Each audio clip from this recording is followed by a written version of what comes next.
Hello बच्चों, मैं Usha Sharma, Victoria international school Atrauli Aligarh से। आज हम क्लास 9th में ग्रामर पार्ट पढ़ते हैं। ओके, सो देखिए बेटा। यस बेटा, तो हमें आज देखना है शब्द किसे कहते हैं। आपको पता है शब्द किसे कहते हैं? यस, वर्णों के सार्थक समूहों को शब्द कहते हैं। वर्ण यानी अक्षर, अक्षरों का मेल, उन्हें हम शब्द कहते हैं। पर तभी शब्द कहलाएंगे जब उनका कोई अर्थ निकलता है। यस बेटा, उपसर्ग जानते हैं आप उपसर्ग किसे कहते हैं? ऐसे शब्दांश जो किसी अन्य शब्द के आगे लगकर उसके अर्थ में परिवर्तन कर देते हैं, उपसर्ग कहलाते हैं।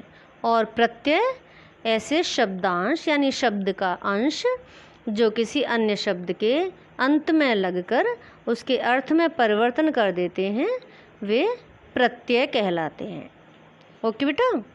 यस, संधि देखिए, जब दो शब्द आपस में मिलते हैं तो प्रथम पद की अंतिम ध्वनि और दूसरे पद की प्रथम ध्वनि के मेल से वर्णों की ध्वनि में जो बदलाव आता है उसे संधि कहते हैं। जैसे देखिए, विद्या प्लस आलय, विद्यालय को दो भागों में बांट दिया हमने, विद्या और आलय। तो विद्या का धा में आ लगा हुआ है और आलय का आ, तो आ प्लस आ क्या बन गया? आलय। विद्या प्लस आलय से विद्यालय। या देव प्लस इंद्र देवेंद्र, तो व का अ और ई का ए में बदल गया, देवेंद्र। ओके, यस बेटा, और रिवीजन कर रहे हैं बस हम। ओके, अच्छा, अब संधि देखिए, संधि किसे कहते हैं?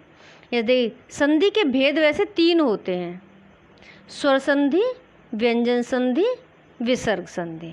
ओके, ये इसके 3 भेद हैं और स्वर संधि के 5 भेद होते हैं। ओके, आपको परिभाषा बता दी मैंने, इसके भेद बता दिए। ओके, अब देखिए समास किसे कहते हैं? यस, आपस में संबंध रखने वाले दो या अधिक शब्दों के मेल से शब्द में जो शब्द बनता है उसे समास कहते हैं। ओके बेटा, इसके 6 भेद होते हैं: अव्ययी भाव, तत्पुरुष, द्वंद्व, कर्मधारय और बहुव्रीहि। ओके बेटा। यस, नेक्स्ट देखिए, अलंकार किसे कहते हैं? देखिए, जिस प्रकार स्त्री की शोभा किससे बढ़ती है? आभूषणों से, उसी प्रकार अलंकार से काव्य की शोभा बढ़ती है। तो देखिए परिभाषा, काव्य की शोभा बढ़ाने वाले शब्दों को अलंकार कहते हैं। अलंकार से किसकी शोभा बढ़ती है? काव्य की। तो आभूषण से किसकी शोभा बढ़ती है?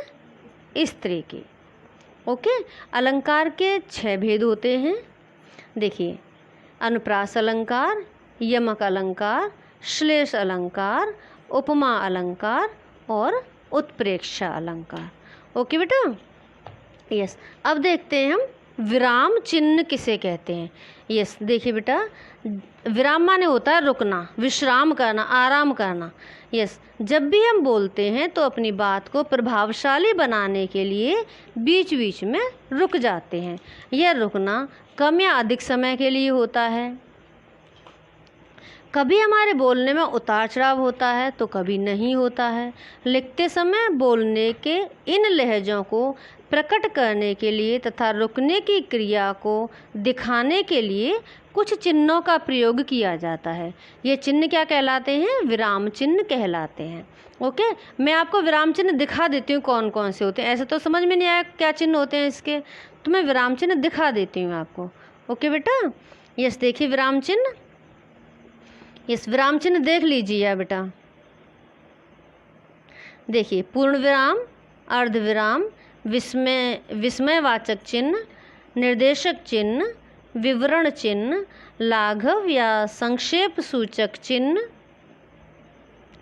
यस, देखिए, अल्प विराम, प्रश्नवाचक, योजक या विभाजक, उद्धरण चिन्ह, कोष्ठक और हंसपद या त्रुटि पूर्वक। ओके बेटा। सो आपका ये ग्रामर पार्ट में रिवीजन कराया है आज मैंने, तो इतना आप लर्न कर लिए। ओके बेटा, सो बाय बेटा।